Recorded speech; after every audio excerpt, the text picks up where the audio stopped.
This thing right here is one of the most popular sound mixers for the streamers, and people are absolutely loving it because of how cheap and how effective it is. But is it really good? And does cheap really means that you need to buy it? So let's discuss that. Let's talk about FIFINE SC3 and decide whether it's worth buying or you should simply ignore it. I didn't throw it away, by the way. I actually quite like this thing. And as always, as every single one of my videos, I'm going to be giving you the answer right away to give you time to do whatever the hell you want with this thing or anything that you want. And the answer is surprisingly yes. And this thing is actually quite good and I really like it. However, that's mainly because I really know what I need to do with this thing and I really know how to utilize this thing to the max for myself. And you will like this thing only if you know exactly what you need it for. And for that, let me explain what I mean and what this thing can actually do. First things first, this is an audio mixer and it's mainly aimed towards streamers, but I think that's not a really target audience for this thing. Main goal of this thing is actually to mix a bunch of different sound inputs and outputs in order to make it more usable for podcasts, for streaming, for gaming and things like that. And it's actually quite good what it does. But first, let's talk about what you actually get and let's talk about the build quality. Well, first things first, this is a fully plastic device. This thing is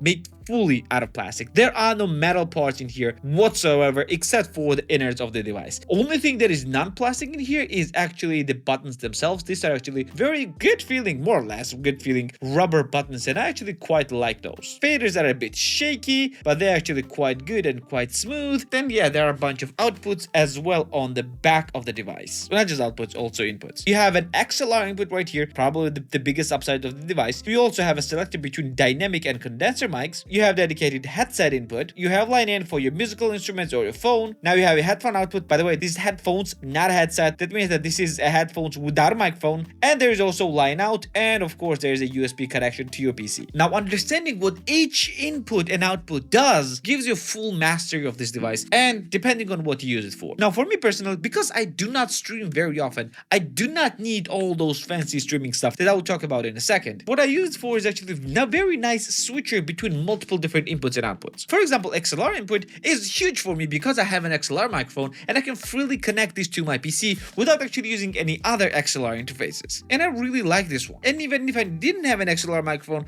I could use just headset right here. Also, I use line in if I want to connect some kind of musical instrument, if I want to record something, which I also like. I use headphones, well, as a headphones if I want to connect my wired headphones, and I use line out for two different functions, either to connect it to my speakers or to connect it to other PC.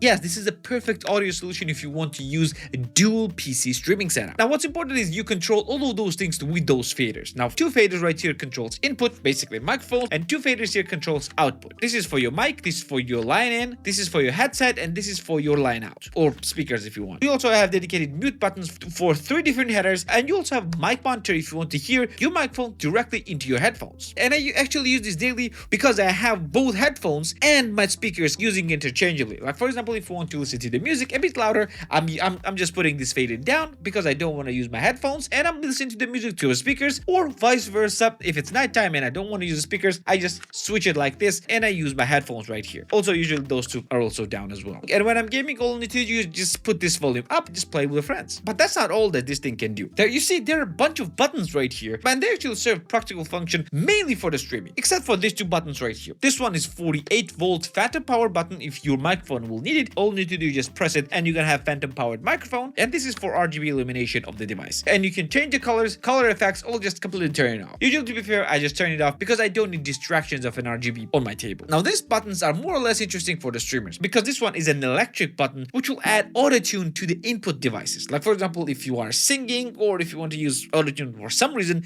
you can just press this, change the keys, and have ready-made auto-tune right in a single device. This button also changes the voice for 6 different presets, and this one can actually save different sounds and just use it. You can just use it as a soundboard, basically having 4 different buttons. You also have indicators for sound in right here and sound out as well. And yeah, hardware-wise, that's all that this thing is. But is it useful? Actually, it is. If you have multiple inputs and outputs on your PC and you want to use them all to their fullest extent, this thing is a must-have. But don't get me wrong, this is not an end-all be-all solution. It does not do everything. Like for example, you cannot use this as a controls for the separate programs in your computer. You cannot cannot use this. All these faders have dedicated functions and you cannot really change them. Also, if you have wireless devices like wireless headphones, you're out of luck. This thing can only work with wired devices, not dongles, not Bluetooth, only with the wired devices. And that was a little bit of deal breaker for me, but not as much as you might think. But what's not deal breaker about this device is its price. This is $50 full price device, and if you'll not use anything else, it's worth it just as an XLR interface and for the phantom power. Even if you'll use nothing else, this thing is worth it just for that. And this thing works absolutely flawlessly. There's no delays in sound, there's no nothing. This thing just works. It's plug and play, connect it to the USB-C to your PC, connect all the devices into your inputs and outputs, and it just works. So in conclusion, who is this for? If you're a beginner streamer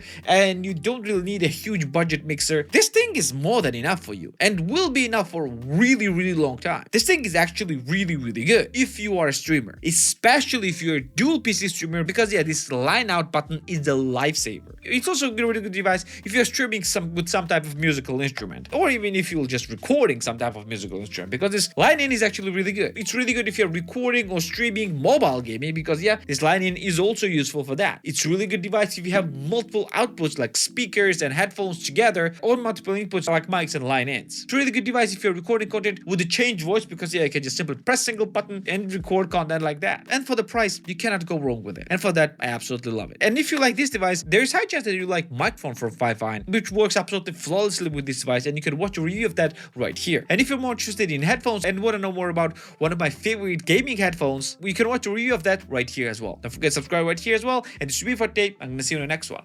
Take care.